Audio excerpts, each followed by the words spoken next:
दिसंबर को भगवान महाकाल की नगरी उज्जैन से श्री क्षेत्र वाल्मीकि धाम पीठाधीश्वर राष्ट्रीय संत राज्यसभा सदस्य श्री बाल योगी उमेश नाथ जी महाराज जी का झांसी महानगर के विभिन्न कार्यक्रमों में रहना हुआ।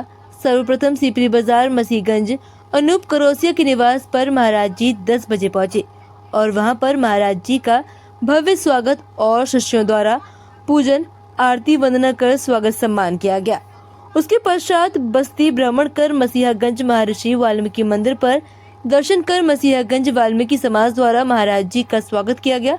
फिर उसके पश्चात सीपरी बाजार पेट्रोल पंप के सामने महर्षि वाल्मीकि चौक का भूमि पूजन किया गया।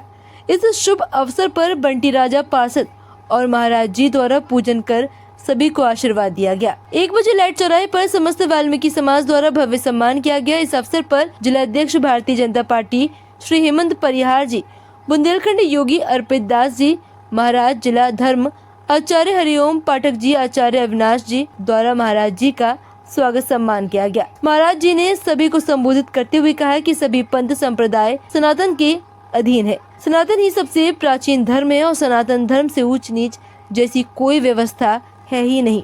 उसके पश्चात तालपुरा महर्षि वाल्मीकि मंदिर में तालपुरा वाल्मीकि समाज द्वारा भव्य सम्मान किया गया। कैलाश रेजिडेंसी में श्री लखन पहलवान जी द्वारा भव्य सम्मान समारोह किया गया। हजारी वाल्मीकि मंदिर पर भव्य सम्मान किया गया। इस अवसर पर सभी जगह बड़ी संख्याओं में महिलाएं, पुरुष, युवा भक्तगण, सैकड़ों की संख्या में भक्तगण मौजूद रहे।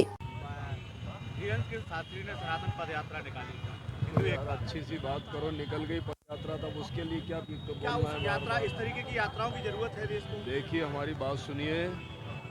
सनातन धर्म में जब भी संत समाज किसी शहर, गांव, कस्बे में जाता है तो समाज के प्रत्येक अंग के लोगों को जगाता है।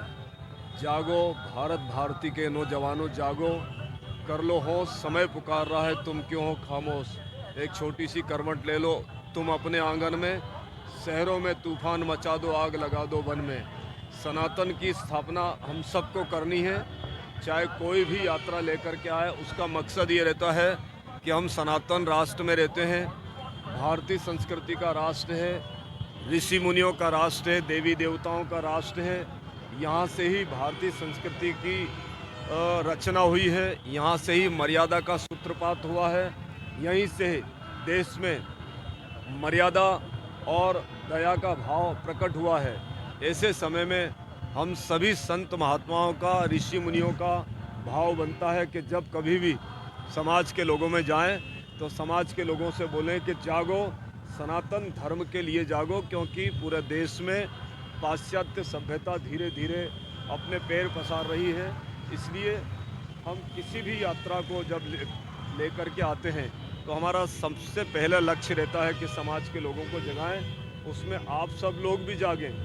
ये ज़रूर है कि अपना अपना निजी क्षेत्र है, आप पत्रकार बंधु हैं, हम जो है संत समाज हैं, तो आपका भी कर्तव्य बनता है, हमारा भी कर्तव्य बनता है कि सब मिल कर के जागेंगे, तब कहीं जा कर के सनातन धर्म की रक्षा, सुरक्षा हो पाएगी और देश के लिए भी हम लोग जी पाएंगे। तो क्या बीजेपी डर गई है राहुल गांधी की संविधान किताब लेने से या लोकसभा में सीटें कमाने से? तुमको लगता है ऐसा कि बीजेपी डर गई है? लगता तो यही है। नहीं, गलत बात मोदी जी है। कहते हैं एक देश एक हमारी बात सुनिए। सनातन में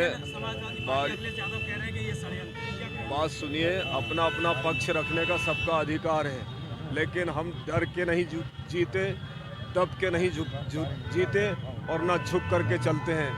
आए, अगर कोई ऐसी स्थिति है तो मैदान पकड़ें, हम उनको बताएंगे कि हमारी क्या ताकत है और उनकी क्या ताकत है, और पूरा देश बता रहा है। इस देश में जो काम 70 वर्ष में नहीं हुए हैं वो काम 10 वर्षों में करके पूरे देश के लोगों को उसकी जानकारी दी है। कह रहे हैं कि जाति हमने नहीं बनाई है, मनु ने बनाई थी। नई जातिगत व्यवस्थाएं सब जो है कुछ षड्यंत्रकारियों ने बनाई है और हम उन सब का विरोध करते हैं। बांग्लादेश में लगातार हिंदुओं पर अत्याचार हो रहा है। बांग्लादेश में लगातार हिंदुओं पर बांग्लादेश में जो इस देश में जो स्थिति बन रही है उसके मुकाबले के लिए आप सबसे भी आह्वान करते हैं। मनु षड्यंत्रकारी थे क्या?